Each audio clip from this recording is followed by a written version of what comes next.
26 તારીખને હવે માત્ર 2 દિવસની વાર છે। 26 તારીખને રવિવારના દિવસે મતદાનનો દિવસ। તો દરેક લોકોને કહેવાનું કે ભાઈ મતદાન કરવું એ આપણી ફરજ છે, આપણો અધિકાર છે।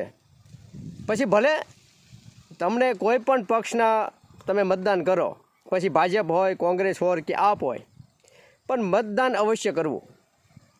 કારણ કે તમે મતદાન નહીં કરો ને ત્યાં સુધી આ મતની કેટલી કિંમત છે ને, એની વેલ્યુ કેટલી છે નહીં સમજાય તમને। કારણ કે અત્યારે આપણે મોટા ભાગે 60થી 65% મતદાન થાય છે।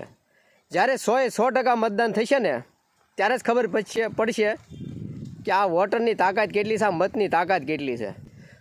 તમને મનપસંદ કોઈ પણ પાર્ટી હોય એમાં તમે મતદાન કરો, અને જો 3માંથી કોઈ પણ પસંદ ન હોય તો એના માટે પણ નોટોનું પણ બટન આપેલું હોય છે। નોટોમાં આપી અને તમારી નારાજગી છે એ બતાવી શકો છો।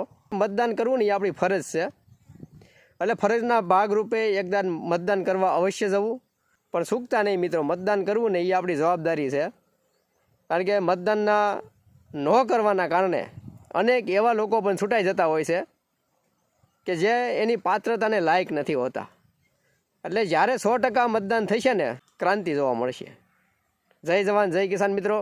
કોઈ 100 સવા 100 મતથી જીતે અને કોઈ 500થી 550 મતે જીતતું હોય।